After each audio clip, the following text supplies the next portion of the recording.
What's happening, folks? Back with another reaction, back with some more punk rock, and we're going back to some Bad Religion. And we're going back to some very old Bad Religion again. We're once again going to listen to a tune from 8085. Originally, the song we're going to listen to is from their opening studio album, How Could Hell Be Any Worse? And this song has a very similar sort of lyrical theme in terms of the title being Fuck Armageddon, This Is Hell. So yeah, it's a tune I've always enjoyed. As I said, when I got this material, I had already been listening to about three or four, I think four Bad Religion albums. I think I'd heard everything up through Generator, because I was like, once I heard Suffer, I was like, this is some of the most amazing punk I've heard in my life. I need to hear more, so I just started going through the albums chronologically. I think I had heard everything up through Generator when I got this. And again, this would have been like 96 maybe? And I absolutely enjoyed it, and what I loved is I was thinking like, man, not only do they have this really cool melodic hardcore sound for the albums that I know, but clearly they have a early 80s gritty, bass heavy raw sort of punk sound in their early years, which by then I had already gotten into the Subhumans, who I think are one of the best bands in that kind of style. And I was into the Dead Kennedys, and Dead Kennedys are perhaps less kind of the sound that I'm thinking, and more just kind of their own crazy thing. But they do have some songs which have that loud, kind of like raw, gritty, almost gutter punk feel. Although again, like TSOL and Subhumans would be a better example of sort of what I'm talking about. But yeah, I was very enthusiastic to discover that Bad Religion had songs and an early sound that was very much like that.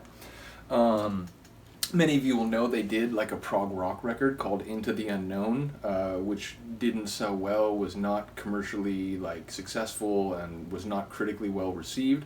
I've heard the tunes from it. It's like almost impossible to get because the band basically disavowed it. And Brett, Mr. Brett, who one of the members of the band who runs Epitaph, he has not issued any reissue, so it's like this weird kind of like out on its own album. Now they eventually did another album called Back to the Known, which is more like the early material, and I think some of that is on here as well. But yeah, and then eventually they split up for a little bit. Jay went to play with TSOL, and Greg went to Wisconsin, then I think he came back, and ultimately they reformed in '88 and made Suffer, and the rest is history.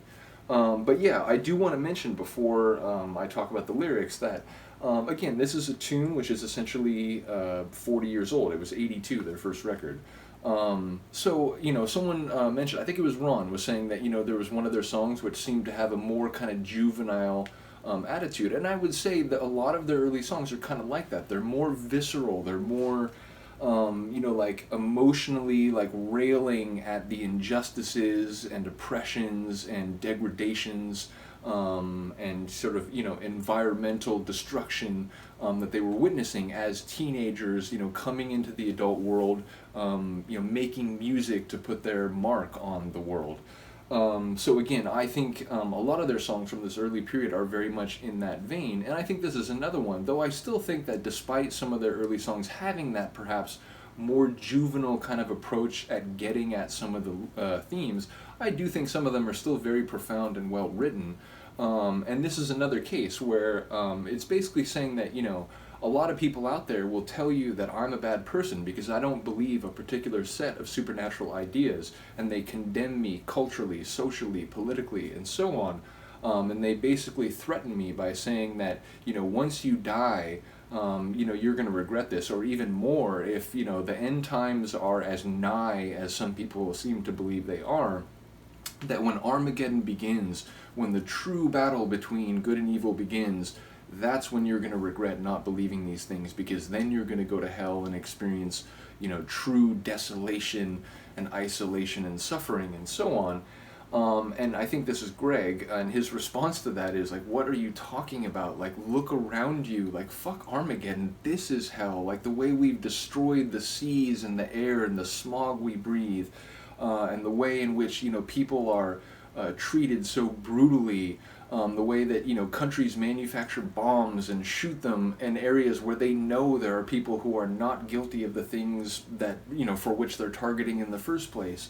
Sort of the wanton disregard for the sanctity of life, and sort of the emotional well-being of people, The idea that there's some place that like, oh, it'll be eternal suffering, and you're going to regret not believing in this set of ideas, as if epistemology should be linked to morality, right? Like, it's crazy. The idea that like not being convinced of a set of ideas to accept it as knowledge is somehow an ethical transgression. That, like, to me, that's an insane juxtaposition of two things which are necessarily distinct. Not being convinced of the ontological veracity of something should not be a besmirchment or some sort of negative mark on your moral record.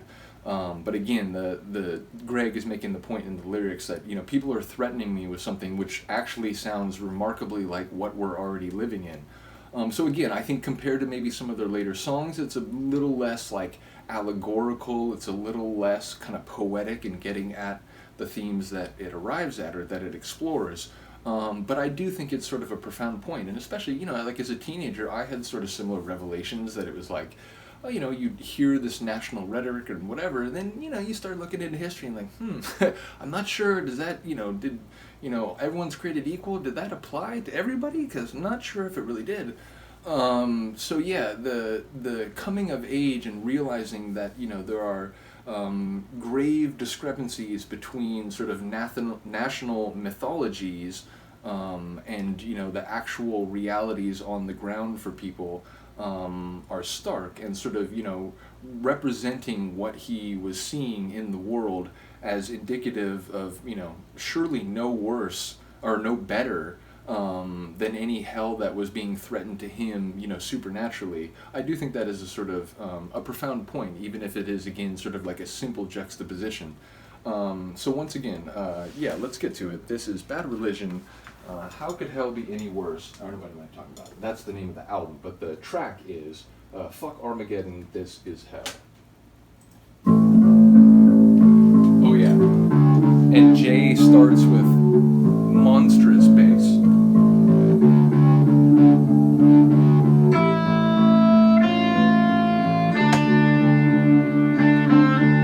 Forgot about this opening.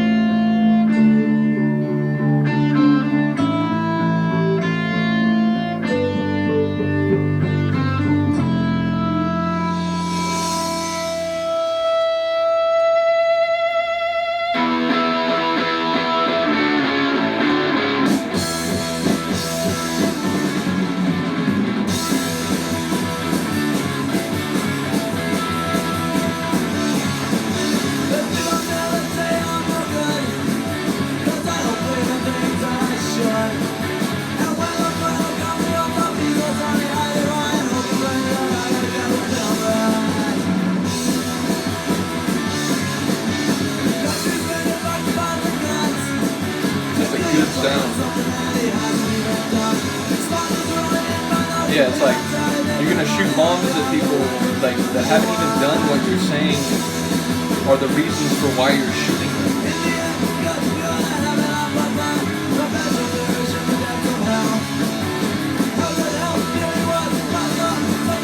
Fuck on, like, yeah, this is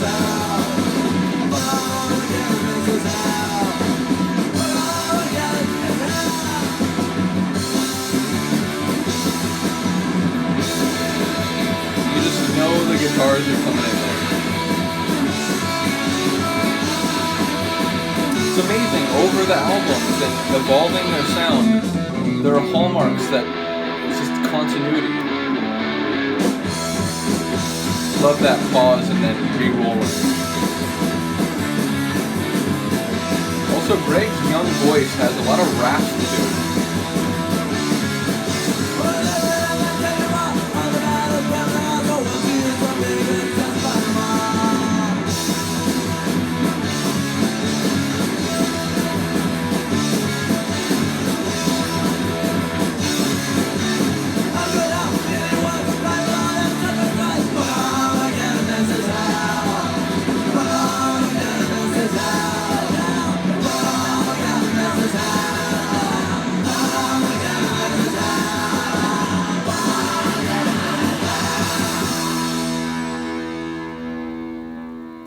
Tune. Again, I love it. For a 40-year-old track, that ain't bad. Yeah, so as I said, there were a couple of lines that like I had forgotten specifically, but like were related to the themes I was thinking. And that line about, how could hell be any worse? Like life itself is a curse. That's essentially the idea that like, once you're born, you're stuck with it. The only other option is to end that. So it's the torment of existence versus, the horror of non-being, that sort of dichotomy. But like, once you're in it, it's like, well, I don't want to off myself, so, I have to like slog through this, but look at all this awful injustice. Look at the way that people have put profits before like long-term habitability of our planet.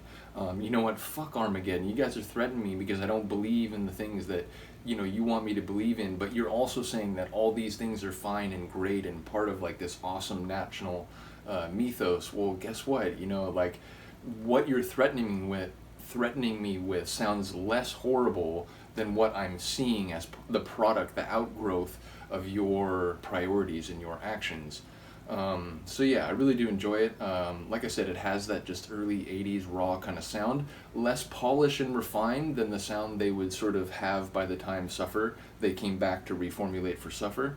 But again, I really do enjoy it, and I enjoy, like I said, the fact that even if there are different sounds for the group, sort of as you go over time, there are a number of hallmarks, both like structural, meaning in terms of like song composition, but also like actually like sonic, the actual like aural character of, whether it's, their oohs and ahs with the backing vocals, or, the place where they put a guitar solo and so on. So yeah, like I said, that, there was that moment there where like you just knew it was the moment for the guitar solo.